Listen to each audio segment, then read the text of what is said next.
il a été utilement rappelé ici que nous sommes dans un contexte de guerre. Ce n'est plus à démontrer. Depuis le 9 octobre 2015, nous avons connu notre première attaque. Et jusqu'à la date d'aujourd'hui, plus jamais, on ne s'est senti en dehors d'une guerre.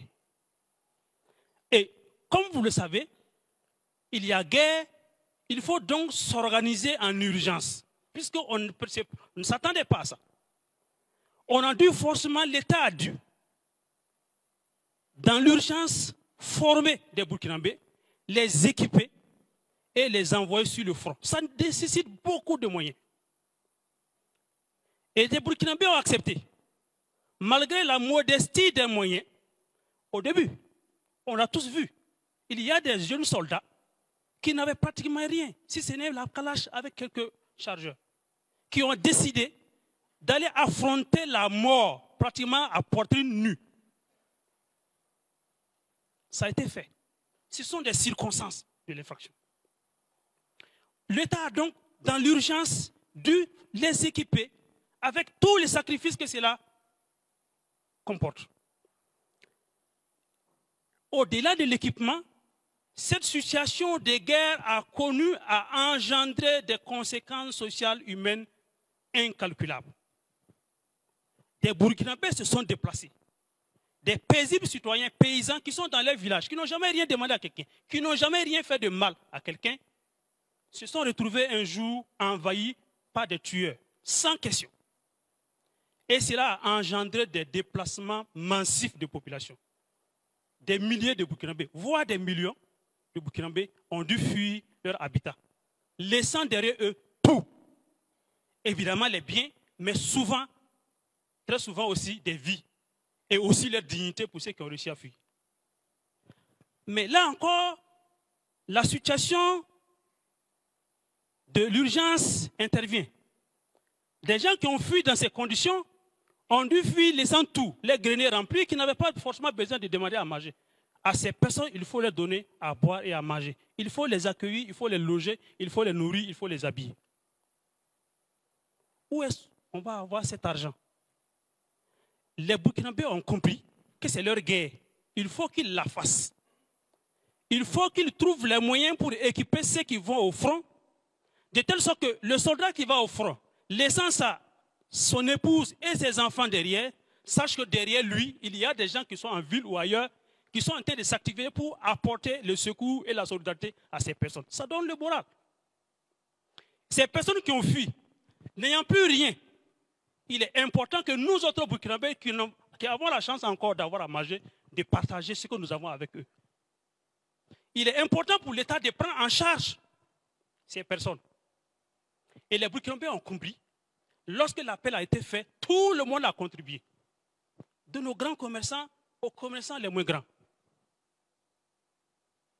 De nos opérateurs économiques, des fonctionnaires, des travailleurs du privé, de nos mamans vendeuses d'oranges, dont souvent le chiffre d'affaires par jour ne dépasse pas 1000 francs. Chacun a enlevé quelque chose de lui. Chacun a consenti un sacrifice pour qu'ensemble on puisse porter cette nation en vie. Voilà les circonstances dans lesquelles il a été mis en place un ministère, le ministère de l'Action humanitaire. Je pense, je peux me tromper, que le mot humanitaire n'existait pas avant. C'est plus tard qu'on a introduit ça. C'est un mot, c'est un lexique de guerre. On est à guerre. Et on a pu avoir le peu qu'on pouvait avoir. Et on a confié ça à des agents, notamment au chef Ténian et aux 3 autres. Pour ce qui les concerne, bien entendu, de gérer et d'apporter à manger à ceux qui ont faim. Monsieur le Président, il me paraissait important de revenir sur ces éléments. Et c'est dans ces circonstances où chaque centime compte. C'est dans ces circonstances que eux, M. Ténian, M. Ouedraogo Salifou, Bayoulou Philippe et Dame Tarpaga Ouedraogo Petrini n'ont pas trouvé mieux que d'arracher la nourriture à ces pauvres populations qui ne demandent qu'à manger. Et vous le savez très bien, ce n'est pas de gaieté de cœur qu'un père de famille aille s'aligner pour avoir à manger. Au-delà de l'aspect physique, de la faim, autre là. C'est une question d'honneur qui est là. Mais même avec ça, on a pu leur arracher la nourriture pour aller faire des investissements, pour aller se payer des véhicules de luxe et aller envoyer des gens dans les lieux sains. Ce n'est pas admissible. Et donc c'est dans ces circonstances que les faits ont été commis. La loi parle de circonstances de l'infraction. Nous pensons que ce sont les circonstances que vous devez prendre en compte au moment de la détermination des peines. Mais ce n'est pas seulement le seul élément qu'il faut prendre en compte. Il faut aussi prendre en compte, bien sûr, j'ai dit, le fait que ce soit déjà des Burkinabés d'une certaine catégorie et qui pouvaient être à l'abri du besoin. Ils n'avaient pas à venir grouper le repas avec ceux qui sont dans le dénuement.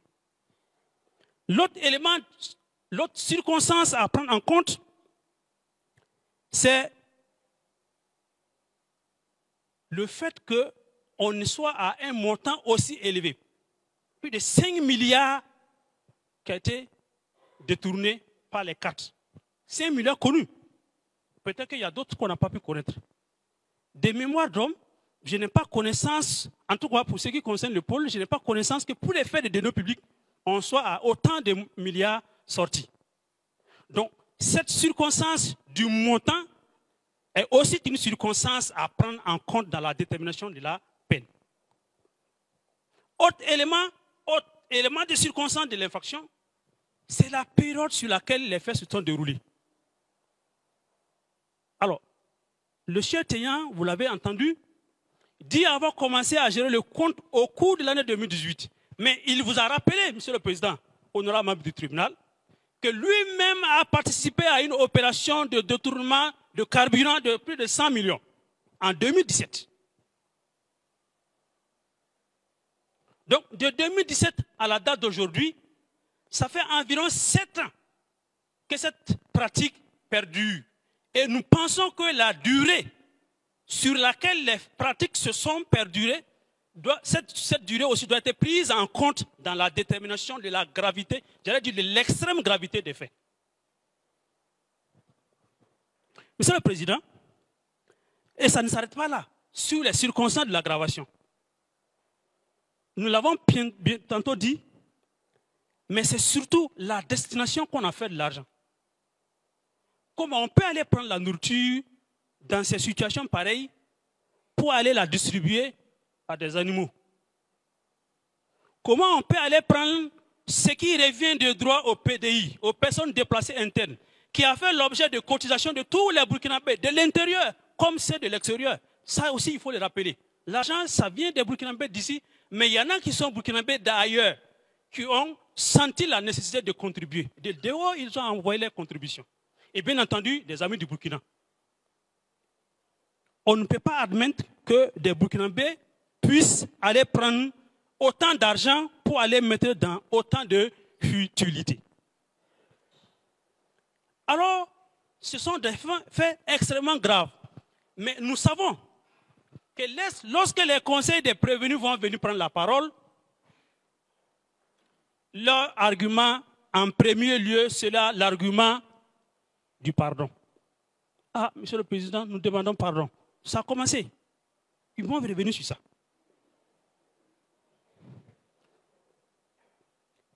Mais, Monsieur le Président, permettez-moi de vous rappeler qu'en lisant l'article 216, alinéa 1er, il n'y a pas de pardon. Hein. La loi n'a pas prévu de pardon. Et même si vous voulez, lisez le code pénal, lisez le code de procédure pénale, lisez tout l'arsenal juridique pénal en droit burkinabé, le mot pardon n'apparaît nulle part.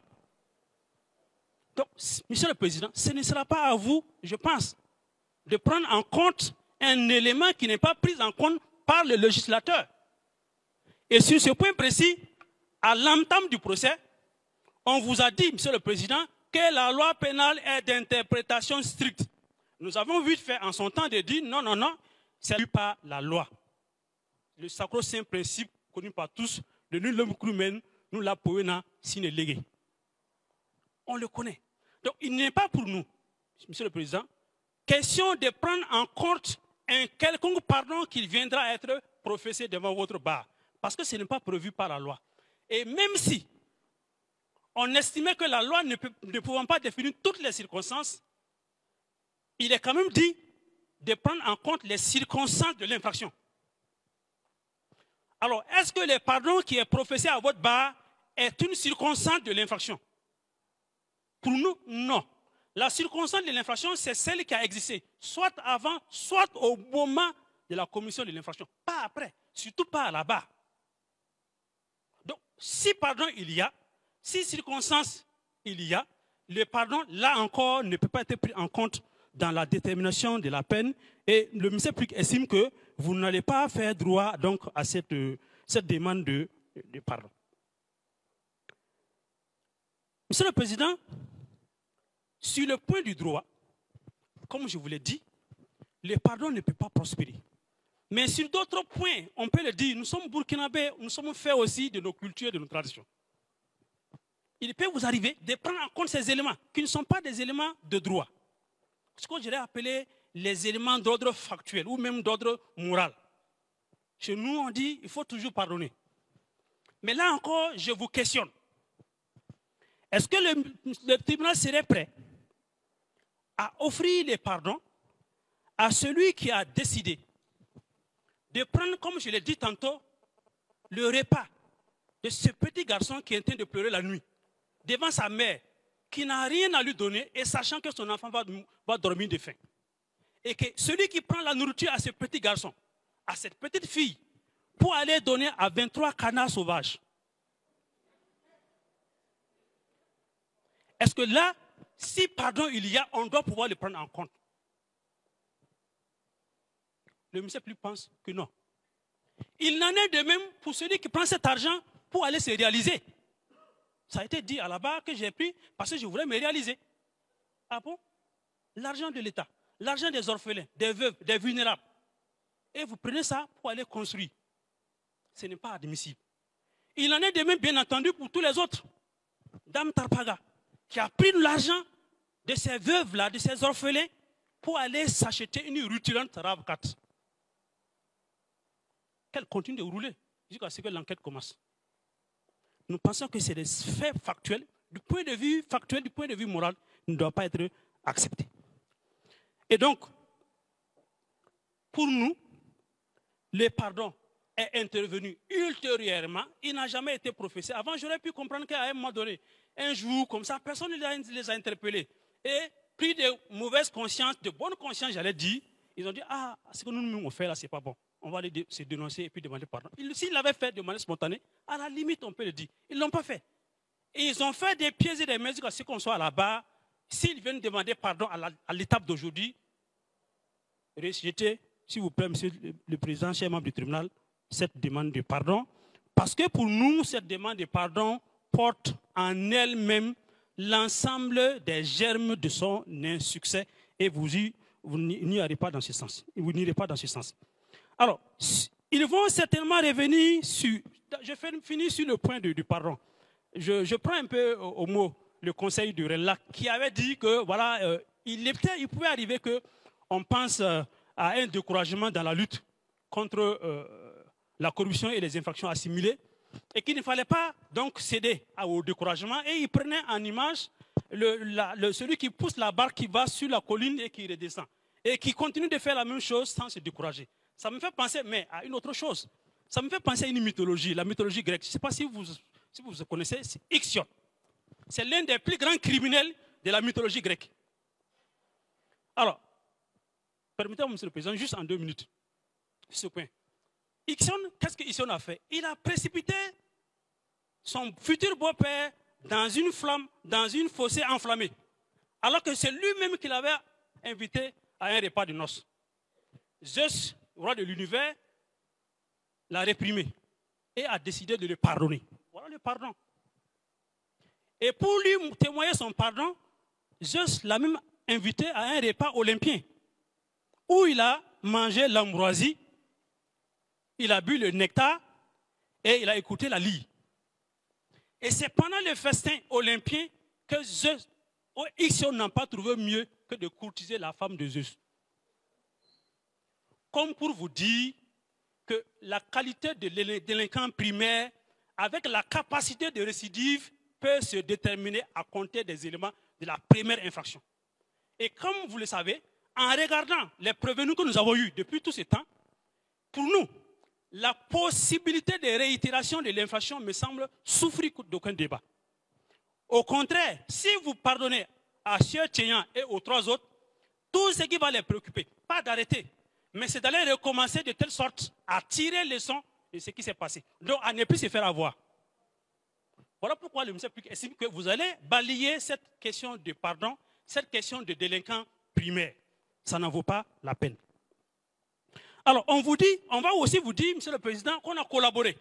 Je suis convaincu que c'est un argument qui va venir. Alors, on a collaboré à la police, on a reconnu les faits devant votre bar, donc demandez-nous, comprenez que nous sommes un bon prévenu. Mais, Monsieur le Président, je vous fais remarquer qu'en fait de collaboration, il n'en est aucune. Vous aurez remarqué que toute la souffrance qu'on a dû entourer pour qu'on puisse enfin aller au fond. On a traîné les pas, on a soulevé des actions qui n'en valaient pas la peine. Et même quand on a commencé l'enquête, le Cher Tchéyan vous l'a dit, sa sœur et d'autres personnes se sont empressées d'aller retirer de l'argent dans son compte. Lui-même, il l'a dit aussi à la barre. En fait de collaboration, quand on reconnaît qu'on a fait quelque chose qui n'est pas bien, qu'on veut venir, on ne prend pas l'argent pour aller voir les marabouts afin de ne pas être pris. On vous a dit, Monsieur le Président, qu'il a pris l'argent de l'État pour aller bouffer au WAC afin que l'État ne le découvre pas. L'argent de l'État pour que l'État ne te découvre pas. Est-ce que ça, c'est admissible? Moi, je ne vais pas avoir un jugement sur l'existence ou pas des pouvoirs de Wachman ou pas, mais je pense et je sais que de l'argent pris dans un contexte pareil, c'est une entreprise maraboutique qui n'est que chimérique et qui ne pouvait pas en aucun cas que produire. Donc, on va dire que c'est purement chimérique, c'est imaginaire et naturellement de manière congénitale. C'est dès le début. Dès que vous avez pris l'argent de l'État, là, vous ne pouvez plus continuer à penser que le maraboutage allait ou le WAC allait pouvoir vous faire quelque chose. Donc, sur ce point, c'est fini.